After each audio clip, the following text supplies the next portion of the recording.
Hiroshima और Nagasaki में हुए परमाणु हमले दुनिया की पहली और आखिरी परमाणु हमला था। ओलिएंडर को हिरोशिमा के ऑफिशियल फूल कहा जाता है क्योंकि यही वो फूल था जो इस परमाणु हमले के 5 महीनों बाद फिर से जन्म लिया था। 1939 में जब सेकेंड वर्ल्ड वॉर शुरू हुआ था तब अमेरिका का इस युद्ध में कोई भी रोल नहीं था, मगर वो अपने करीबी दोस्त ब्रिटेन को हर तरह के ज़रूरी सामान देकर मदद कर रहे थे। इसी के कारण जापान 1941 के 7 दिसंबर फाइटर प्लेन से प्रशांत महासागर में स्थित पर्ल हार्बर में अमेरिकी जहाज़ों के ऊपर बम से हमला करता है और उसी दिन अमेरिकी प्रेसिडेंट हैरी ट्रूमैन जापान के खिलाफ युद्ध का ऐलान कर दिया। साल 1945 में युद्ध के दौरान जापान ऑपरेशन डाउनफॉल के नाम से अमेरिका पर एक बड़े हमले की साजिश कर रहा था।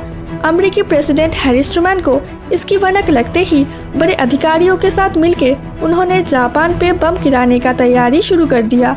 इस फैसले के सिर्फ 1 घंटे के अंदर अमेरिका जापान के वेपन्स को डाउन और कैपिटल हिरोशिमा पे बम गिरा दिया।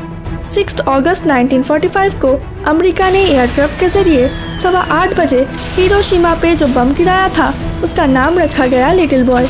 इस बम को जमीन पे एक्सप्लोड होने में 44 सेकंड का समय लगा था। जिस एयरक्राफ्ट से इस बम को लॉन्च किया गया उसका नाम था एनोला गे। इस न्यूक्लियर बम ने हिरोशिमा को चुटकी में खत्म कर दिया। बम गिरते समय ही 1 लाख से भी ज्यादा लोगों की मौत हो गई और बम के रेडिएशन से तड़पते हुए मारे गए और भी हजारों लोग। इससे पहले कि जापान इस हमले को ठीक से समझ पाता, अमेरिका ने 9 अगस्त यानी हिरोशिमा पे हमला करने के 3 दिन बाद बॉक्सकार नाम के एयरक्राफ्ट से एक परमाणु बम नागासाकी में गिरा दिया, जिस बम का नाम था फैटमैन। इस हमले में जापान के 80,000 से भी अधिक लोगों का मौत हो गया। नॉर्मल एक्सप्लोजन के अलावा जानलेवा रेडिएशन से भी और भी कई लोगों की मौत हुई थी। 2 परमाणु हमले के वजह से हिरोशिमा और नागासाकी के करीब 2,50,000 लोगों की मौत हुई थी, जिनमें से ज्यादातर आम आदमी थे और बाकी के लोग अगले 2 साल के अंदर कैंसर जैसे गंभीर बीमारियों से मारे गए थे। हिरोशिमा हमले के समय बम फटने वाली जगह का टेम्परेचर था तकरीबन 3 लाख डिग्री सेल्सियस और तो और मिट्टी के नीचे का टेम्परेचर था 4000 डिग्री सेल्सियस, जो लोहे को भी 1 सेकंड में पिघला सकता था। इस हमले के समय 125 किलोमीटर प्रति घंटे के रफ्तार से आग फैलता गया। इस न्यूक्लियर बम का रेडिएशन इतना पावरफुल था कि इसके चलते आज भी वहाँ पे जन्म लेने वाले बच्चे शारीरिक और मानसिक तौर पे कमजोर होते हैं। प्लानिंग के मुताबिक दूसरा बम नागासाकी पे नहीं बल्कि जापान के एक शहर कोकुरा में गिराना था, लेकिन उस समय कोकुरा शहर का मौसम खराब होने की वजह से वहाँ पे बम गिराना मुश्किल लग रहा था। इसलिए अमेरिकी सेना दूसरी चॉइस नागासाकी पे बम गिराया था। बम गिराने वाले उस विमान में 12 पोटेशियम साइनाइड का गोलियां रखा गया था ताकि मिशन फेल होने पे और जापानी सेना के हाथों मरने से पहले ही सारे अमेरिकन ऑफिसर उन्हें खा के मर सके। हिरोशिमा और नागासाकी पे परमाणु बम गिराने से पहले अमेरिकन सेना ने 50 अलग अलग बम युद्ध अभ्यास के दौरान जापान पे गिराए थे, जिससे कि 400 लोगों के मौत और करीब 1500 लोग जख्म हुए थे।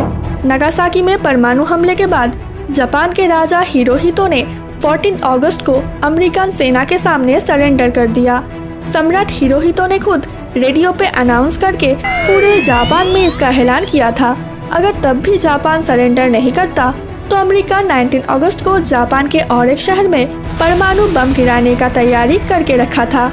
सुकोमो इमाची नाम के एक जापानी आदमी अपनी आंखों के सामने इन 2 हमला होते हुए देखा था। असल में जब हिरोशिमा पे न्यूक्लियर हमला हुआ था तब इमाची वहाँ काम के सिलसिले में मौजूद थे और फिर वहाँ पे जिंदा बचने के बाद अपने गांव नागासाकी पे चले गए। फिर वहाँ पर भी बम गिराया गया और इस बार भी इमाची बच गया था। हाल ही में 2010 में इमाची कैंसर के कारण इस दुनिया को अलविदा कहा। अमेरिकन प्रेसिडेंट बराक ओबामा ही वो पहले अमेरिकन राष्ट्रपति थे जो इस हमले के 71 साल बाद हिरोशिमा पे गए थे। जापान ने इस हमले में मारे गए शहीदों के सम्मान में एक ज्वाला प्रज्वलित किया है जो हर समय जलता रहता है। उस दिन ये ज्वाला बुझाया जाएगा जिस दिन विश्व के सभी देशों में परमाणु जैसे बम को नष्ट कर दिया जाएगा। दोस्तों, युद्ध कभी भी किसी के लिए फायदेमंद नहीं होता और इस बात का एहसास वर्ल्ड वॉर 2 खत्म होने के बाद पृथ्वी के सारे देशों को हुआ था। नुकसान सिर्फ जापान को ही नहीं बल्कि युद्ध में हिस्सा लेने वाले सभी देशों को हुआ था। आज भी हमारे भारत में कश्मीर इशू को लेकर पाकिस्तान के साथ युद्ध के सिचुएशन बना रहता है और हो सकता है भविष्य में यही इशू को लेकर थर्ड वर्ल्ड वॉर शुरू हो जाए। आपको क्या लगता है दोस्त, हमें कैसे इस गंभीर समस्या को मिटाना चाहिए? नीचे कमेंट्स करके जरूर बताना। उम्मीद है आपको इस वीडियो से नया कुछ जानने और सीखने को मिला। अगर ये वीडियो आप लोगों को पसंद आए तो इसे लाइक और अपने दोस्तों के साथ शेयर करके हमारे मनोबल बढ़ा सकते हैं। तो मिलती हूँ आपसे किसी और नए वीडियो में कोई नए इंटरेस्टिंग टॉपिक के साथ।